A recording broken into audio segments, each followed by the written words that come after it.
How's it going, everyone? Welcome back to CNC Auto Works. If you didn't catch our last video, we got this newly rebuilt 351 running. And let me tell you, she sounds really good. Next step is, to be able to get this thing to where she'll move under her own power, is we got to address the brakes. Now, we've already done a 4-way disc brake swap. Got all that lined away. But today we're going to be going over different ways of how to bleed your brakes. Some things work, some things don't. Just different makes and models are different. So I'm going to go over 2 different ways to do it without any special tools needed.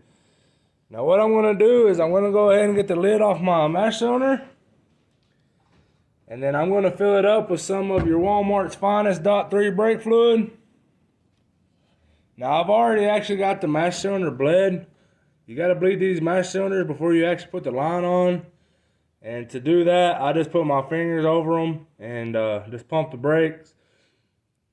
And with your finger over it, over the outlet, it won't suck air back in. And 3 or 4 pumps, it'll just start shooting the brake fluid out. Then you just reconnect your line. Now I've already got that done. Now there's a couple of different ways of going about bleeding your brakes. And one method I like to use, if you don't have any help, is gravity feed. You let gravity bleed your brakes for you.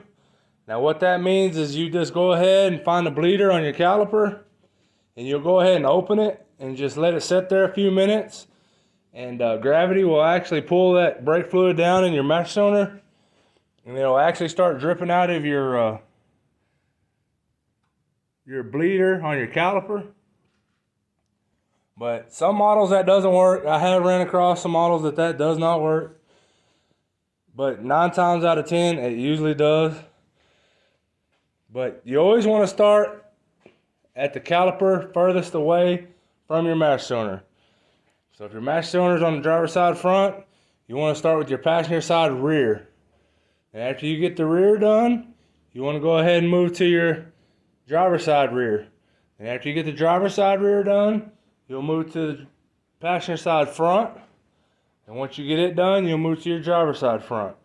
This gets all the air out of the system. And you just start the furthest away and just work your way around the car in that order.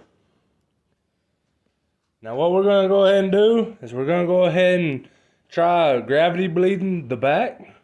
We're going to go ahead and break the bleeders loose and just see if gravity will go ahead and pull that brake fluid through the system. You leave it open. It depending on how much air, it takes a different amount of time either way.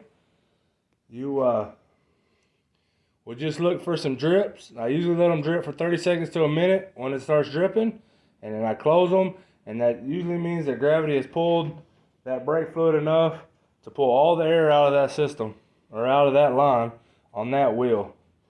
And like I said, some models that won't work. So the other trick is you're going to have your wheelman to pump your brakes. Now what you do is you're going to go in the same order, the caliper further away from the mash cylinder, but you'll have somebody behind the wheel, let them pump the brakes 2 or 3 times, and you hold the brake pedal down while somebody cracks the bleeder.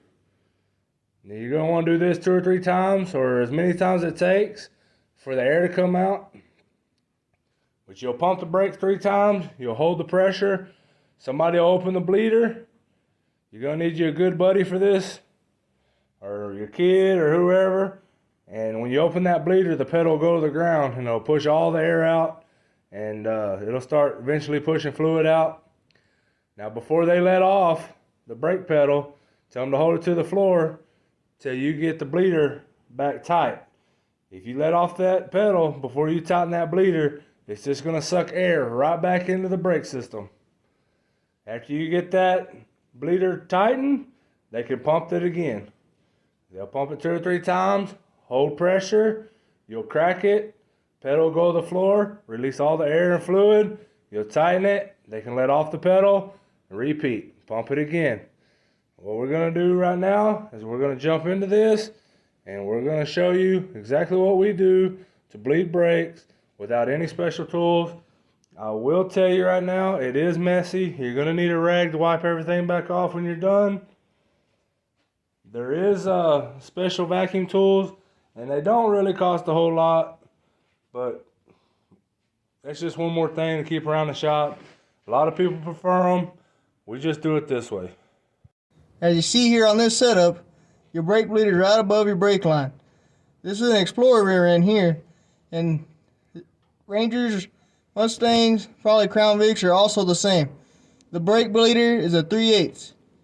Now we will begin to crack her open.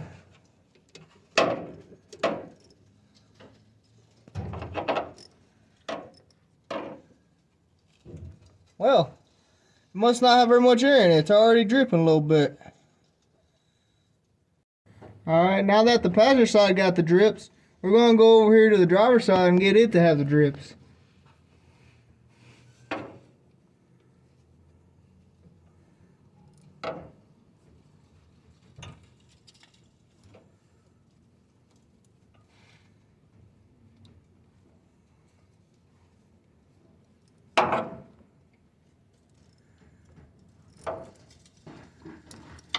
Alright, this one's dry as can be, so this one probably has air in it or something. Well, we managed to get Gravity to go ahead and bleed the back. All in all, it took about 15 minutes for Gravity to kind of pull the air out. And on this particular model, it did work. But now I'm going to move to the front. We're going to go ahead, we're going to jack this thing up. We're going to pull the wheels off. Just because these wheels are really small, we can't get to the bleeders. And we're going to show you how to do this the manual way of pumping the brakes, so on and so forth. Now on the front of this particular setup, you can see here, it's a 4-piston caliper that hits the line right here on top that crosses over. You can see right here is the bleeder. Now what I'm going to go do is I'm going to go pump the brakes. And I'm going to have my little brother here crack this bleeder. And we're going to see if we get air or fluid. Pump the brakes.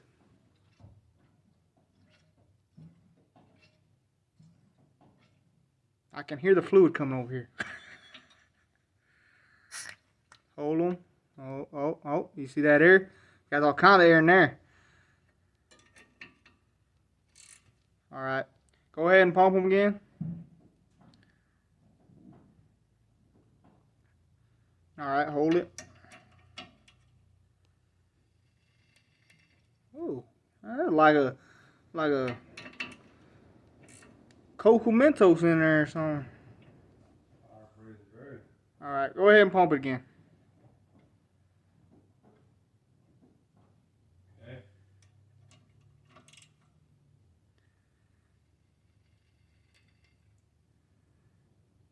Alright, keep on holding it. Now for every caliper you bleed, every corner, you're going to want to go ahead and take the cap back off your master cylinder, fill her back up, make sure she's still full. Because if you let this thing run dry, all you're going to do is get air right back in the system. Is it dry? It looks dry from here. Yeah, she was almost dry. Them big calipers on the front take quite a bit of brake fluid.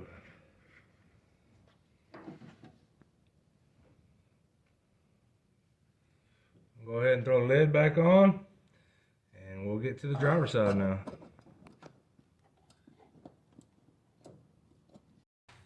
Now that the master cylinder has been topped off, we're now moved to the front driver's side. You go ahead and take this little nip off here. Oh man. Oh man. Alright, go ahead and what? This caliper built different than the other side.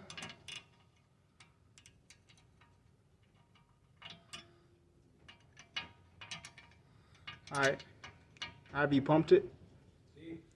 Okay. Well, this one ain't got no air in it. Alright, go ahead and pump it again.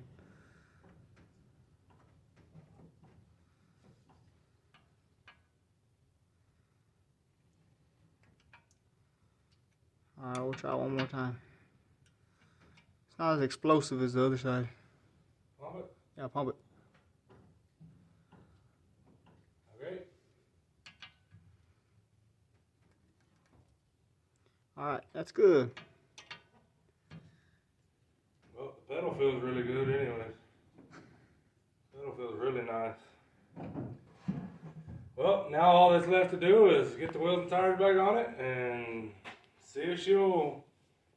Do a burnout everywhere. Well, that's one way to do it. Or we can see if it'll stop. Oh. Once you get all four corners completely bled, all the air out, go ahead and top your master cylinder off one last time, which I've already done. And then you should be good to go. Make sure there's no leaks. Make sure the bleeders ain't leaking after you've tightened them.